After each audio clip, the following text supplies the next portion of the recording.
कार्यवाही सिर्फ 2016 के बाद क्यों? ये भेदभाव क्यों किया जा रहा है? कि जो अपना घर चला पाए या कुछ हो पाए और आजीविका चलाए।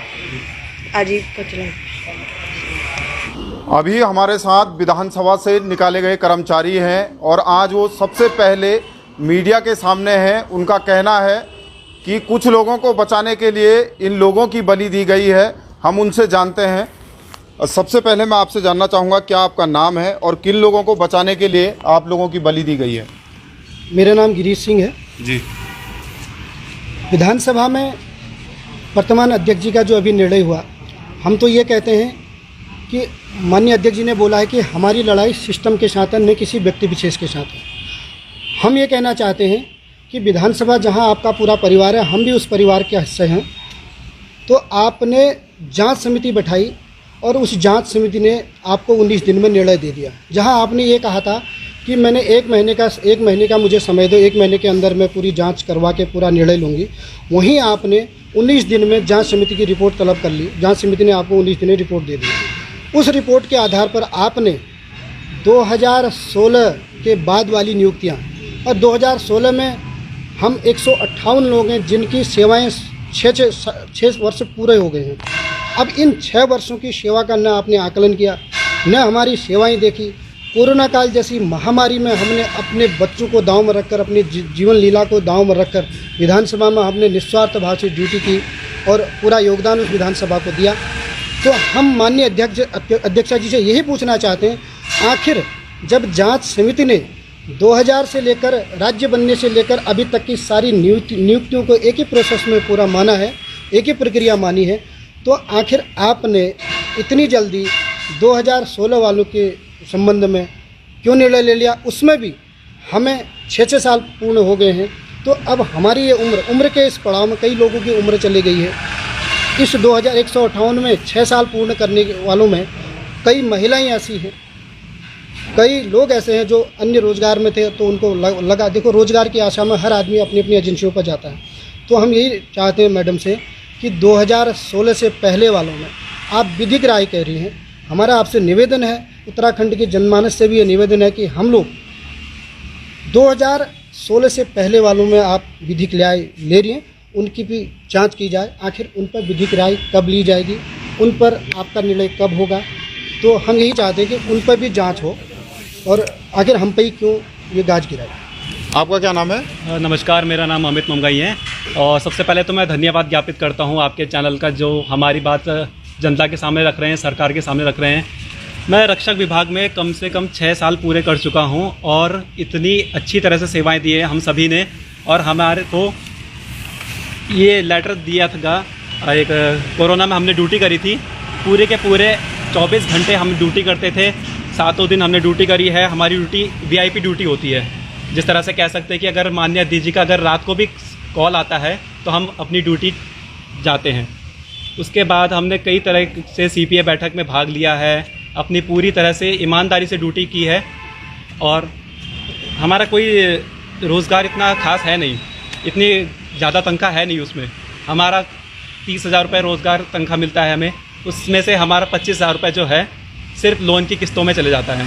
आज की स्थिति ये हो चुकी है हमारी दयनीय कि हमें अपने रिश्तेदारों से कर्जा लेना पड़ रहा है, हाथ फैलाने पड़ रहे हैं अपने ज़िंदगी को आगे चलाने के लिए।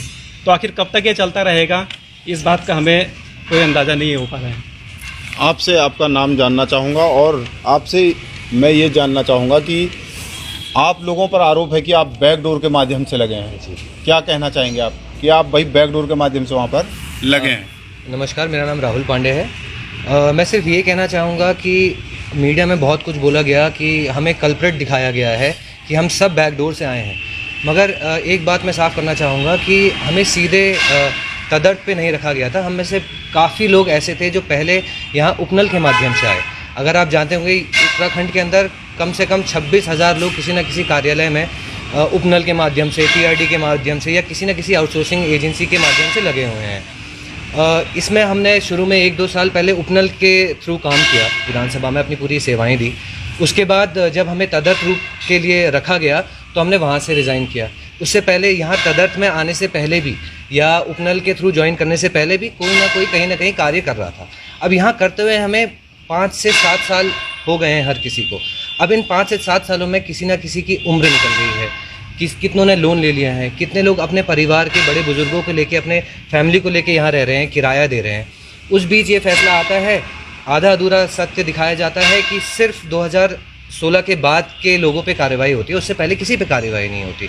हमारे लिए अभी इस टाइम पे अपना ज़िंदगी चलाना कितना मुश्किल हो गया है और हमें ही कल्प्रिट क्यों दिखाया जा रहा है। 6 साल 7 साल की जब हमें सेवाएं दी गई, हमें उसका मानदेय मिला, हमारे उच्च कार्य के लिए हमें कार्यालय में सराहा भी गया, पर अचानक से ऐसा क्या हुआ कि पूरी गाज सिर्फ हम लोगों पे ही गिराई गई, बाकियों पे नहीं गिराई गई। और इस पे हम सब ने दिन रात, चाहे कोरोना काल हो चाहे किस में हो, सब ने आके अपना पूरा योगदान दिया है, पूरी निष्ठा से अपना कार्य किया है। उसके बाद भी सिर्फ हमारे के साथ ही ये निर्णय लिया गया। आपका क्या नाम है और क्या कहना चाहेंगे आप? मेरा नाम निहारिका उनियाल है जी। और मैं ये कहना चाहती हूँ, हम में से कितनी महिलाएं ऐसी हैं जो कि अपना रोज़गार, जो अपना काम छोड़ के आई हैं यहाँ पर देहरादून में। विधानसभा में जॉब करने से पहले कुछ लोग पुलिस के लिए थी, तो कुछ लोग टीचर्स थी, तो कुछ लोग कई कई जगहों से आई हैं, कुछ लोग अपनी शॉप्स वगैरह ये सब चीज़ें छोड़ के यहाँ पर आई थी। उन्होंने अपना यहाँ पर रोज़गार देखा, ठीक है। वहाँ पर हमें जब दिया गया तो फिर उसके बाद अचानक से ये हमें निकाल दिया क्यों? हम लोगों का गलती क्या थी? हम लोगों को सिर्फ ये गलती थी कि 7 साल हमने अपनी जॉब ईमानदारी से करी है, सिर्फ ये गलती थी? क्या चाहती थी वो कि हम लोग सड़क पे आ जाए? और वो आज की डेट में हमें देख भी रही होंगी हम सड़क पे हैं। प्रमाण पत्र सही थे हमारे सारे, आप कुछ भी चेक कीजिए, हमारे सारे प्रमाण पत्र सही है, हमारे जो भी हमारे पास है सब कुछ सही है। उसके बावजूद भी वो हमारे साथ इस तरह का अन्याय क्यों हुआ, हमें अभी तक समझ में नहीं आया। अच्छा, आरोप ये है कि प्रक्रिया गलत है अंदर। हम जैसे मैं हूँ, मेरे जैसे कई महिलाएं और भी हैं यहाँ पर। मैं एक विधवा हूँ। आज की डेट में मेरे पास ऐसा कोई वो नहीं है कि जो अपना घर चला पाए या कुछ हो पाए और आजीविका चलाए।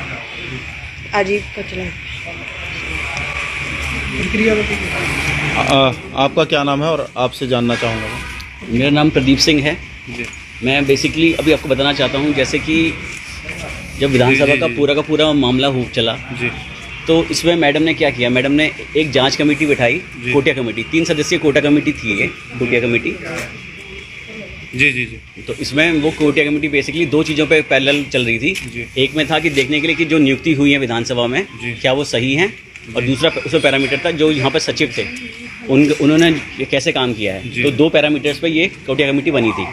तो इसमें जो पहली जो कोटिया कमेटी में जो निकला कि 150 लोग, 150 के 150 लोग, मतलब हम अभी यहाँ पर 6 साल वाले हैं, वो 150 लोग हैं।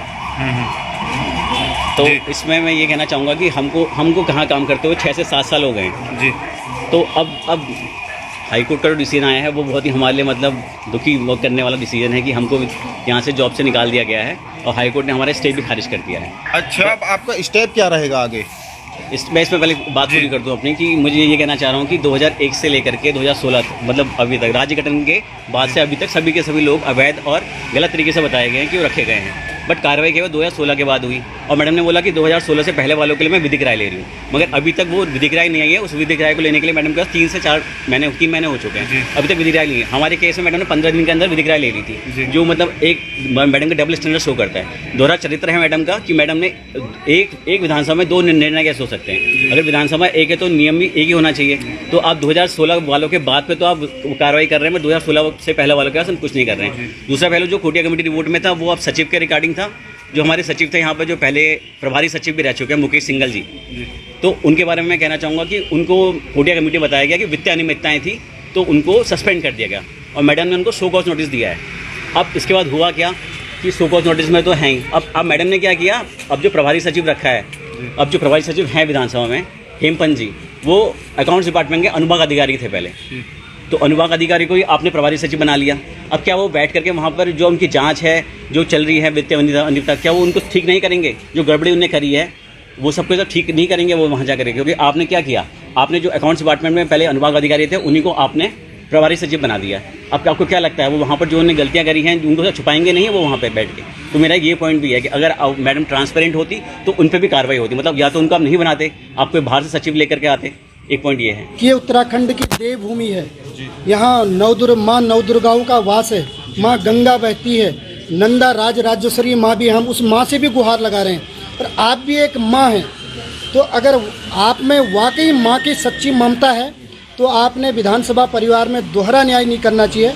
और हम एक आपको माँ कह रहे हैं, आप भी एक वाकई माँ हैं। अगर आप में सच्ची माँ की ममता है तो आप 2016 से पहले के लोगों की जांच करवाइए। उनसे भी हमारा कोई वो नहीं है, वो भी हमारे साथ के हमारे अग्रज कर्मचारी हैं।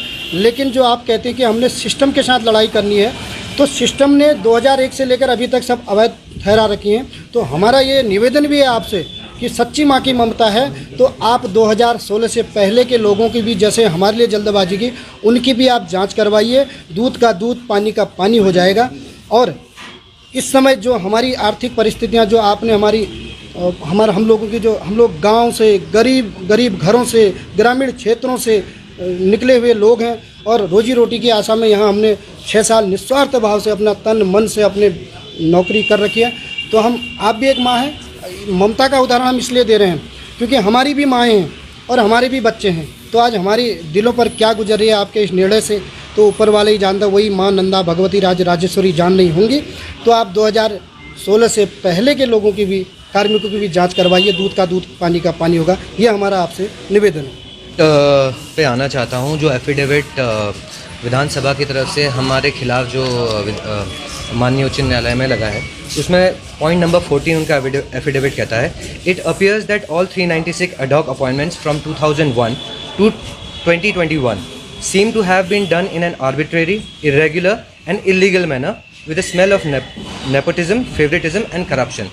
So my question only stays कि अगर 2001 से 2021 तक सभी प्रक्रिया सेम रही, सभी एक तरीके से हायर हुए, तो कार्यवाही सिर्फ 2016 के बाद क्यों? ये भेदभाव क्यों किया जा रहा है?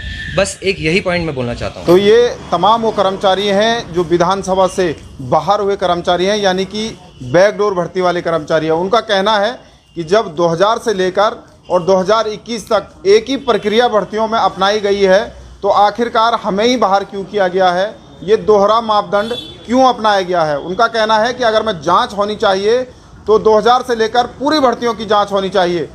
देहरादून से दैनिक उत्तराखंड के लिए मनोज चौहान।